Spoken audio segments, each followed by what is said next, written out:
raadiyoonii Dirree Shaggar.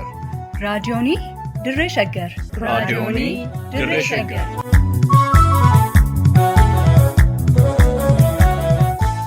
Raadiyoonii Dirree Shaggar. Raadiyooniin Dirree Shaggar torbaan guutuu guyyoodhaan galgalatti sa'aatii tokkorraa eegalee hamma sa'aatii tokkoof walakkaatti dambalii gabaabaa meetir baandii 19 kiiloo heerzii 15,415 irratti qophii dabarsuu amma jalqaba. Raadiyoonii Dirree Shaggar. Akka moltan dhaggeeffattootaa fi hordoftoota raadiyoonii Dirree Shaggar. Oduu guyyaadhaa qabannee isinii dhiyaanneerra. Oduu isinitti himuun kan isin faana turu an Iftuu Galataati. Naannoo Beenishaangul Gumuz godina Matakkal keessatti hidhattoonni mootummaa Bilxiginnaa namoota lubbuun osoo jiranuu ibiddaan gubuun mormii guddaa kaasaa jira.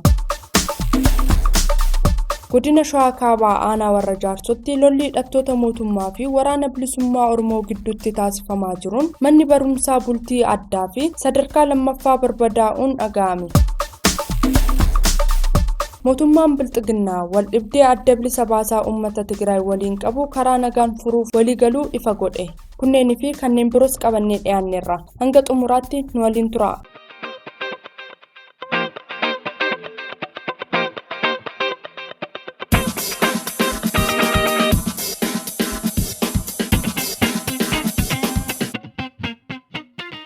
Suur-sagaleen hidhattoonni mootummaa Amaaraa fi sabaaf sablammoota uummattoota kibbaa akkasumas miseensonni raayyaa ittisa biyyaa Itoophiyaa wayita namoota lubbuun jiran ibiddaan guban agarsiisu miidiyaa hawaasummaa irratti tamsa'aa daawwatamaa eega ture booda biiroon kominikeeshinii mootummaa federaalaa gochaan sukkanneessaa namummaa faalleessuu kun kan raawwatame naannoo Beenishaangul Gumuz godina Matakkal aanaa Guubaa ganda Isiid keessatti ta'uu ifoomsuun walqabatee lammiileen biyyattii garaagaraa muffii fi mormii guddaa kaasaa jiru. Kominikeeshinii mootummaa federaalaa bakka gochaan sukkanneessaa qindoomina hidhattoota naannoo Amaaraa, Gaambeellaa, Sidaamaa fi uummattoota kibbaan namoota nagaa irratti raawwatame ifoomsullee eenyummaa namoota miidhaman kunneenii ibsurraa kan of qusate yoo ta'u, eenyummaa namoota yakki sukkanneessaan kun irratti raawwatame kunillee ilaalchisee miidiyaaleen hawaasummaa adda addaa irratti tilmaamama hedduu kaasaa kan jiru ta'us tarkaanfiin hidhattoonni Bilxiginnaa kunneen namoota nagaa irratti fudhatan duguggaa sanyii sirna impaayera Itoophiyaa jalatti sabaa fi sablammoota biyyattii irratti taasifamaa turee fi jiru kan dhugoomsu ta'uu dubbatan.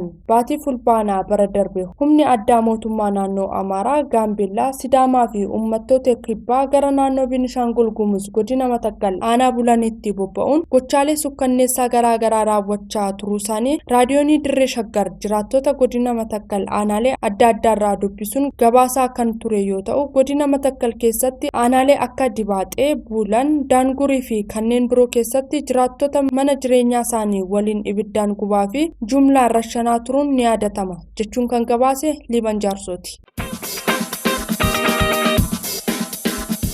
Godina Harargee lixaa aanaa mi'eessotti ijoollee keessantu bosona jira jechuun dabballoonni mootummaa maatii qabsaa'otaa dararaa jiraachuun ibsame. Godina Harargee lixaa aanaa mi'eessotti ijoollee keessan qabsoo hidhannootti makaman fidaa jechuun kaabineen aanichaa milishaa fi poolisiin humna addaa Oromiyaa waliin ta'anii maatii qabsaa'ota mana hidhaatti guuruun dararaa jiraachuun dhaga'ame. Maddi raadiyoonii Dirree Shaggar godina Harargee lixaa aanaa mi'eessoo irraa odeessanuuf qoodan akka ibsanitti nama obbo Jamaal Ibroo aman dabalatee namoota hedduu sababa ilmaan keessantu qabsoo hidhannoo makamee mootummaa lolaa jira jechuun magaalaa Asaboot keessaa qabanii waajjira poolisii magaalaa Mi'eessoo keessatti hidhuun baatii tokko oliif dararaa jiru. Bitootessa 3 bara 2014 ammoo maatii qabsaa'ota kunneenii bakka hidhamanii waajjira qajeelcha poolisii magaalaa Mi'eessoo keessaa baasuun kaampii Chaayinaa jedhamuun beekamuu fi kan yeroo ammaa mooraa waraanaa taasifachuun itti tajaajilamanitti dabarsuun namni kun dubbatanii mooraa amma namoota kunneen geessan kana keessatti gochaan sukkanneessaan dhala namaa irratti raawwatamaa akka turee fi ammallee itti fufee akka jiru himan. Namoonni hedduunis mooricha keessatti ajjeefamuun baafamanii goodaatti gatamaa akka turan kan himan maddi kun namoota gara moorichaa geeffamaniif yaaddoo guddaa akka qaban hin dhoksine. Akkaataa heera biyyattiitti namni umuriin isaa ganna 18 ol darbe balleessaa raawwateef maatiin itti gaafatamummaa kan fudhanne ta'us seerri biyyattii waraqaa irratti malee lafarratti hojii hojiirra ooluu dhabuusaatiin seera dabeen lammiileen rakkachaa jiraachuu himan.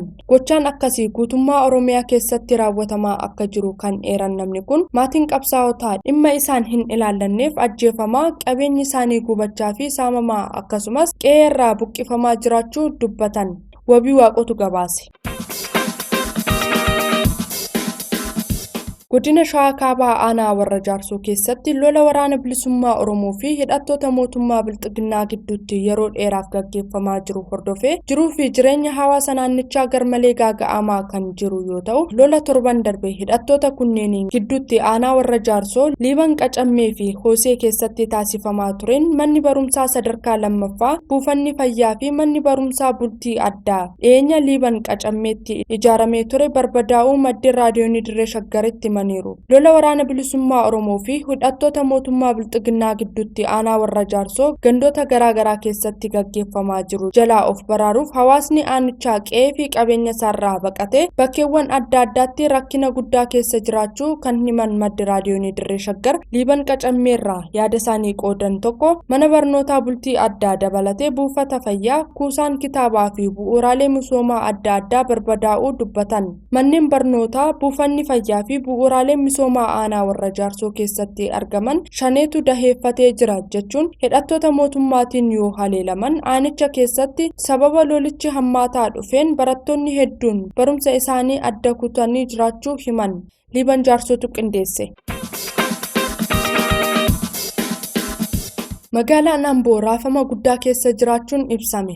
Naannawaa magaalaa Ambootti lolli guddaan waraana bilisummaa Oromoo fi waraana mootummaa gidduutti gaggeeffamaa jiraachuu hordofee magaalaan Amboo raafama hamaa keessa seentee jiraachuun ibsame. Maddeen raadiyoonii Dirree Shaggar magaalaa Amboo irraa dubbisee akka ibsanitti gandoota baadiyyaa magaalaa Amboo irraa fageenya kiiloomeetira muraasa fagaatanii argaman keessatti lolli guyyoota dheeraadhaaf waraana bilisummaa Oromoo fi waraana mootummaa Bilxiginnaa gidduutti gaggeeffamaa jiraachuu himanii sababa kanaanis magaalaan Amboo waraana mootummaan guutamte raafamni guddaan jiraachuu dubbatan. Fuullee magaalaa Ambootti kanneen argamanii fi magaalaa Amboo irraa fageenya kiiloomeetira 7 hin caalle irratti kanneen argaman gandoonni naannawaa Waddeessaa akka Haaruu Xiroo, Dikii fi Qullitiitti guyyoota 5 oliif walitti aansuun lolli guddaan keessatti gaggeeffamaa jiraachuu jiraatan magaalaa Amboo dhimmicha quba qaban eeranii haleellaa waraana bilisummaa Oromootiin irra ga'eetti kan dhaare waraanni mootummaa nama nagaa ajjeesuu, qabeenya isaanii ibiddaan gubuu fi saamuu irratti xiyyeeffachuu kan himan maddi kun waraanni mootummaa guyyaa dheengaddaa Waddeessaa keessatti dargaggoo nagaa karaa deemaa ture Caalaa Fayyeeraa badii tokko malee ajjeesee bira darbuu dubbatan.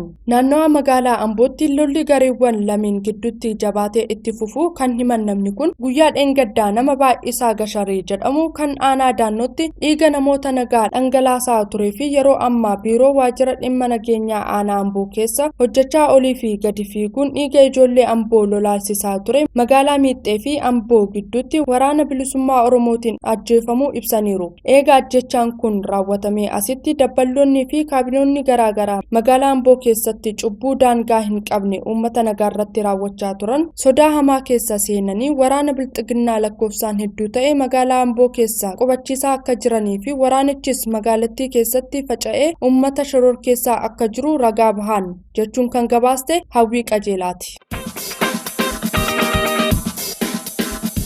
Koora paartiin Bilxiginnaa yeroo jalqabaaf gaggeessaa ture irratti addi bilisa baasaa uummata Tigraay uummata naannoo Tigraay rakkoo jabduuf saaxiluu ibsuun waldhibdee mootummaan Bilxiginnaa adda bilisa baasaa uummata Tigraay waliin qabu furuuf filannoo karaa nagaa kamuu fayyadamuun furmaata kan itti kennu ta'uu itti gaafatamaan damee quunnamtii uummataa fi idil addunyaa Dr. Biqilaa Hurrisaa dubbate. Koora paartiin Bilxiginnaa gaggeesse kanarrattis lola adda bilisa baasaa uummata Tigraay jalqabeen birmadummaan Itoophiyaa akka hin sarbamneef tarkaanfii mootummaan fudhateen uummanni Tigraay wareegama bilaashaa kaffaluu ibsu addi bilisa baasaa uummata Tigraay ammallee haleellaawwan raawwachaa waan jiruuf mootummaan yeroo kamuu caalaa humna isaa cimsatee qophaa'uu akka qabu hoogganaan quunnamtii uummataa fi idil addunyaa paartii Bilxiginnaa Dr. Biqilaa Hurrisaa ibseera. Waraana naannoo Tigraay baatiiwwan 16 gaggeeffamaa jiruu fi qabeenya biyyattii doolaara biliyoona 5.2 qisaasese kanaaf furmaata eeruuf mootummaan Bilxiginnaa bilxiginnaa adda bilisa baasaa uummata Tigraay waliin marii karaa nagaa kamuu gaggeessuuf qophii ta'uu beeksisullee waldhibdee guutummaa biyyattii keessatti hundee gadi fageeffatee rakkoo nageenyaa fi tasgabbii uumuun lammiilee biyyattii wabii nagaan jiraachuu dhabsiisee jira. Rakkinni kun akka furamuuf uummanni fi hawaasni idil addunyaa mariin biyyaalessaa hunda hirmaachise akka gaggeeffamuuf waamicha taasisaa turanillee mootummaan bilxiginnaa garuu sababa garaagaraa eerrachuun mormaa har'a gahuunsaa ni yaadatama. Liban Jaarsotu qindeesse. Egaa dhaggeeffattoota keenya oduun har'aaf qabannee dhiyaanne kanumaan gammaa ture waan nu waliin turtaniif hedduu galatoomaa horaa bulaa.